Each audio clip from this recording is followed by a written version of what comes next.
A jornada gnóstica não é um caminho para os que buscam conforto fácil ou respostas prontas. É um chamado estridente que ecoa das profundezas da alma, um grito ancestral de libertação diante do véu espesso da ilusão que chamamos de mundo. Começa com uma inquietação que nenhuma religião institucionalizada consegue calar, uma sede que nenhum dogma sacia. É a centelha divina, essa faísca de luz eterna aprisionada na argila mortal, que se agita e reclama sua origem. Os gnósticos, desde os primeiros místicos do deserto egípcio até os buscadores solitários de hoje, nunca se contentaram com a superfície. Eles mergulharam nas águas turvas do esquecimento, enfrentando as sombras do próprio ser e as armadilhas do cosmos material, movidos por uma certeza visceral: há uma verdade além das aparências, uma realidade transcendente da qual somos exilados, e o retorno é possível. Essa verdade não se aprende em livros sagrados ou sermões. Ela se experimenta, se vive, se torna sangue e osso através da gnosis, o conhecimento direto, íntimo, transformador, que rasga os véus da ignorância e revela o divino dentro da caverna humana. Imagine um reino de luz pura, inefável, onde a consciência brilha em plenitude absoluta. Os gnósticos o chamavam de pleroma. É a morada do verdadeiro Deus, do Pai inefável, silencioso e além de toda a compreensão, emanando divindades menores, os éons, em harmonia perfeita. Mas da periferia desse reino de luz, por um acidente cósmico, uma falha na corrente da eternidade, surgiu uma entidade cega, arrogante, ignorante de sua própria origem, o demiurgo, o arquiteto ou artífice. Ele, tomado pela ilusão de ser o único Deus, teceu com sua loucura e arrogância todo o universo material, este cosmos denso, cheio de dor, limitação e morte. Não é o mal em si, mas a ignorância personificada, um princípio cósmico cego que confunde ordem com prisão, forma com realidade última. E para manter sua criação, ele criou guardiões sombrios, os arcontes, entidades psíquicas e cósmicas que são os verdadeiros carcereiros da humanidade. Eles tecem as teias do destino, alimentam as ilusões dos sentidos, distorcem o pensamento e prendem a alma divina, a pneuma, nas cadeias grosseiras do corpo, soma, e na confusão turbulenta da psique.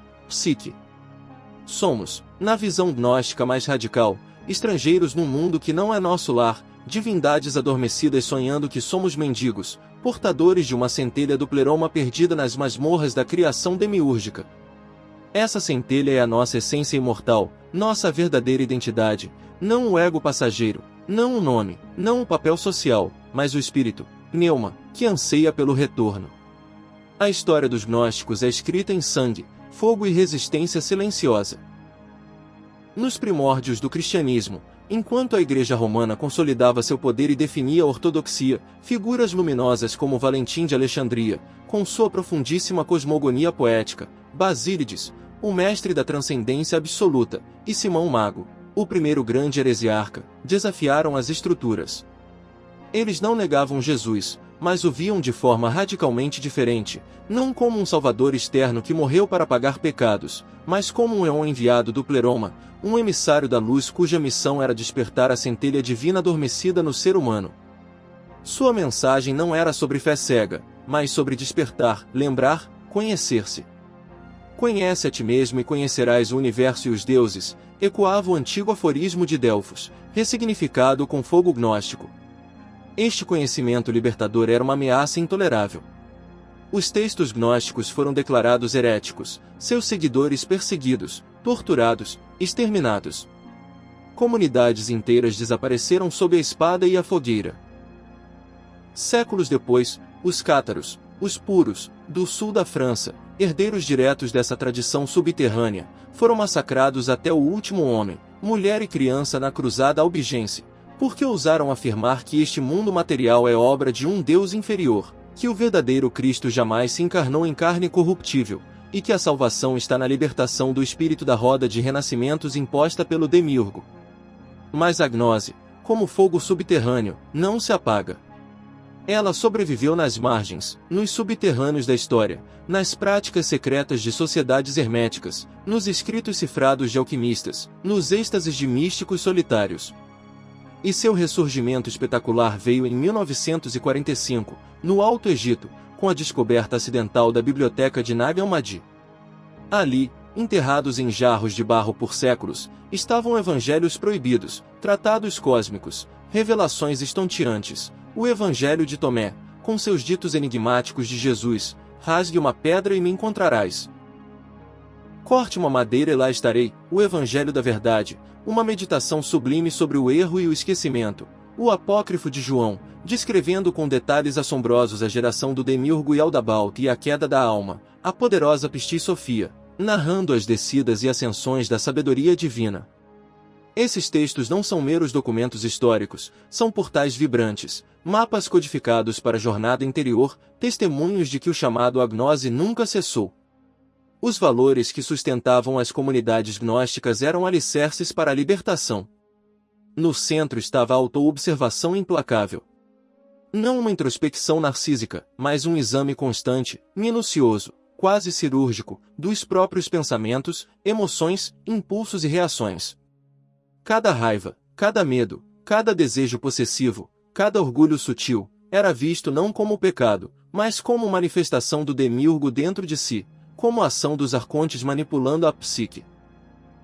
Identificar esses eus mecânicos, essas vozes internas da ilusão, era o primeiro passo para dissolvê-los na luz da consciência desperta. A disciplina mental era a ferramenta essencial. Grupos como os essênios, preparando o caminho no deserto, ou os maniqueus, seguidores de Mani, que espalharam sua mensagem de luz e trevas da China ao norte da África, cultivavam práticas rigorosas de meditação contemplativa, buscando o silêncio interior onde o ruído do mundo se cala e a voz do espírito pode ser ouvida. Dominavam técnicas de sonho lúcido, vendo o mundo onírico como um campo de batalha e aprendizado psíquico, um espaço onde os arcontes agem, mas também onde se pode encontrar guias da luz e visões do pleroma. A alquimia interior era a arte suprema. Longe de ser mera metáfora, tratava-se de uma transmutação energética real e consciente. A força criadora mais poderosa do ser humano, a energia sexual, o fogo serpentino que dorme na base da espinha, a Kundalini dos orientais. Não era reprimida como pecado, mas vista como o veículo sagrado para a ascensão. Aprender a canalizar essa força vital bruta, sublimá-la, transformar o chumbo grosseiro dos instintos inferiores no ouro puro da consciência espiritual, era o trabalho do verdadeiro alquimista agnóstico. Essa transmutação dissolve os corpos inferiores de ilusão e forja os corpos de luz necessários para ascender através das esferas arcontonicas após a morte. A hierarquia era mínima, os mestres eram como faróis, indicando o caminho, mas enfatizavam que a iniciação real acontece na solidão sagrada da alma confrontada com seu próprio abismo e sua própria centelha divina. Ninguém se torna livre se não se libertar a si mesmo, ecoava o ensinamento. A espiritualidade gnóstica é, em sua essência, uma revolução interior permanente e uma busca apaixonada pelo lar perdido. É rebelde porque rejeita toda autoridade externa que queira se interpor entre o indivíduo e o divino dentro de si. Rejeita dogmas fixos, rituais vazios, intermediários que vendem a salvação. É íntima porque seu palco principal é o santuário do coração, o espaço silencioso onde o humano finito encontra o infinito que o habita.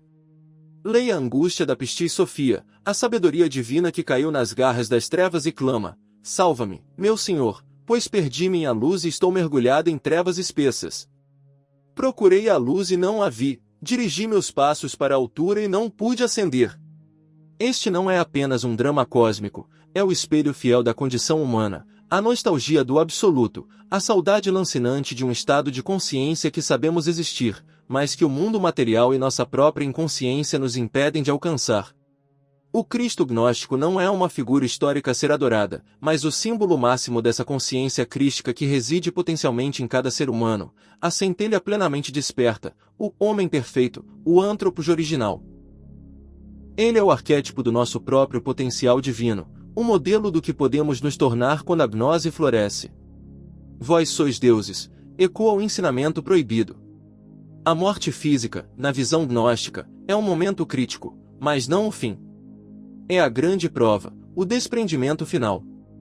A alma, liberta do corpo físico, ainda precisa ascender através das esferas planetárias, cada uma governada por um arconte poderoso que tenta detê-la, apresentando-lhe as ilusões e apegos que ela não dissolveu em vida.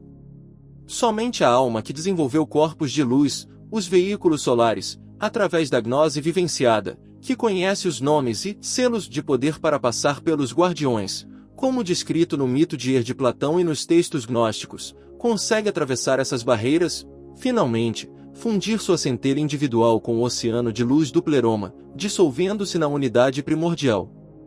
É o retorno ao lar, o fim do exílio cósmico. O legado dos gnósticos é um rio subterrâneo que irrigou, e ainda irriga, as margens mais profundas da busca espiritual humana. Ecoa nos sermões incendiários de Mestre Eckhart, o místico medieval que falava do fundo da alma onde Deus nasce eternamente, além de todas as imagens. Ressoa nos poetas românticos como William Blake, que viajavam nos portões da percepção para denunciar as mãos invisíveis que forjam nossas mentes. Encontrou expressão moderna e poderosa na psicologia profunda de Carl Jung, para quem os mitos gnósticos eram expressões vivas dos arquétipos do inconsciente coletivo, mapas para a individuação, o processo de tornar-se o ser total que se é.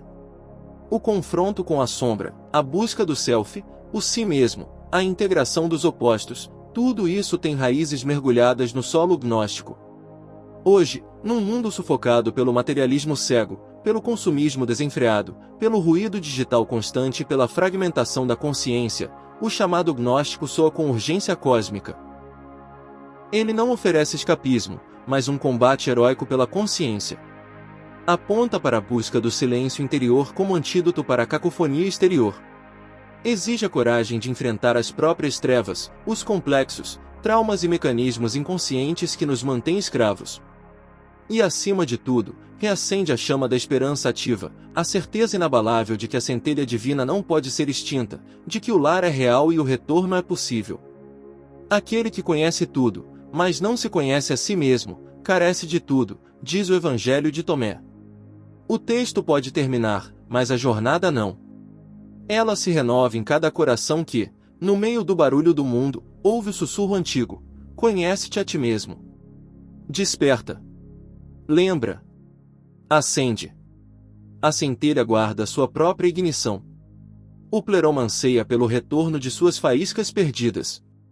A gnose não é história, é um chamado ao fogo eterno que arde no agora.